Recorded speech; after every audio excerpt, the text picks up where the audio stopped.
my friend to the stage, Jackie Frank. Come on, warm welcome, Jackie Frank. Come on.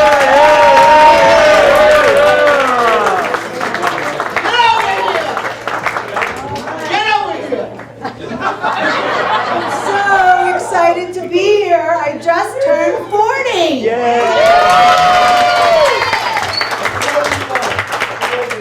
11 years ago. Now that big explosion you just heard was my mom falling out of her chair on the Upper West Side because I just told a room full of people I am 51. Love that. But it's not about my age. Let's be honest, it's about her age. Because if I'm 51, she's got to be at least 52. Now, she'd much rather I got up here and said, so I picked up an 8-ball last night. Yeah. 2 ex-cons from Queens. Had a threesome and they're still asleep in my apartment. And she would say, oh, that's so fun. I hope you didn't tell them how old you are. Now, I am from Queens, turns out. You guys know Rockaway Beach? So you guys remember how everything used to be so big back then? Hair was big, butt was big, nose was big. Now, I'm not going to say my mom condones plastic surgery. She requires it. I mean, when most moms were bringing their daughters to dance class and ice skating, she was taking me for Botox and liposuction. Now, I've been age shaving since before I could shave.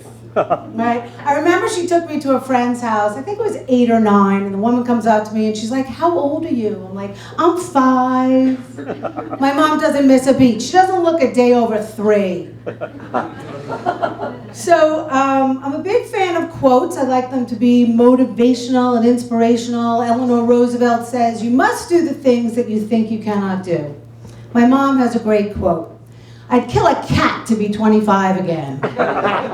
Of course, she had me when she was 27. But she's a big fan of animals. She even rolls the dog's ages back. Because you know what happens when you say, your dog's 15, people all of a sudden go, oh, right, they're ready to, say goodbye to the dog. So I have an older brother who's 5 years older than I am, which makes him 38 on Tinder. And he's going to see my mom the other day on the Upper West Side, and he sees her across the street, and he's yelling across the street, hey, Mom, Mom, and she's not turning around. He's like, Mom. He texts me, he's like, I think Mommy's going deaf. I mean, she looks great. She looks like a cross between Britney Spears and a young Pamela Anderson. She can't hear anything. So he goes across the street, and he's like, Mom, didn't you hear me? She goes, of course I heard you, but I am not answering to a 55-year-old guy waving mommy across the street. Could you imagine how old that makes me? Now, I am a big fan of Tinder, pretty much an expert. I teach a course at the 92nd Street Y. I met my boyfriend on Tinder, and we're in love.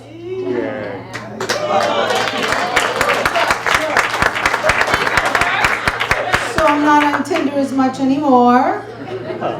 So, just a quick explanation. Where are my married friends who don't know what Tinder is, right? Because, those guys with no head in the picture, they're not married, right?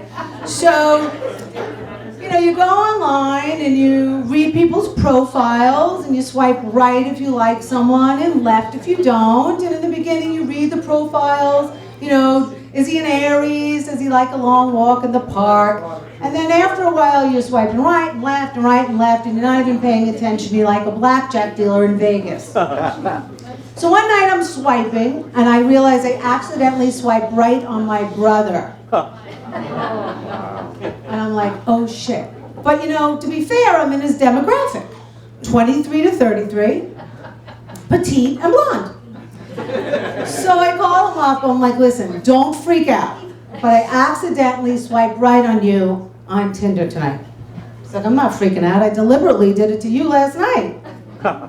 So I call up my mother, and I'm like, Mom, Tinder says we're a match. And she goes, oh, that's adorable, when are you guys going out?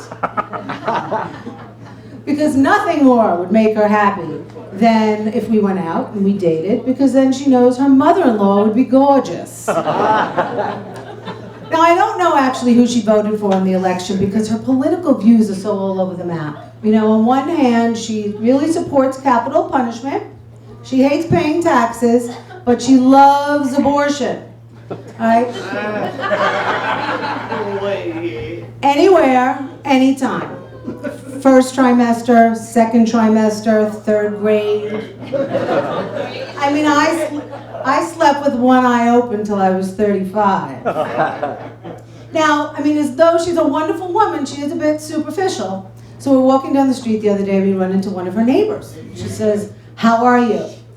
And the woman looks distraught, and she says, "Well, my daughter's going through a divorce, and my son lost his job, and my husband's in the hospital." So my mother says, "Well, you look great. Is that a new moisturizer?" We went to her funeral. One of the most, successful women you'd ever know. 97 years old. She dies owning half the Upper West Side, right? I think she won a Pulitzer Prize. I mean, this woman was unbelievable. So we walk up to pay our respects. We walk up to the coffin, and we look in, and I say, "So what do you think?" She says she looks stunning in the box. So, what was I going to say now? Oh, so, when you get an email from your family, or, your parent, and they're not really that prolific in emails. So they send an email with no subject matter, no salutation, no good morning, no punctuation, all capitals. So I get an email the other day from my mom. "I want you to go downstairs and buy a bottle of seltzer. And I want you to pour it in a bowl, and then I want you to submerge your entire face in the bowl." So I say, "For how long?" She says, "Until you can't breathe." Because that's how you tighten your skin. So at the point that I need to asphyxiate myself for the pursuit of youth, I hope she thinks I'm stunning in the box. Thank you.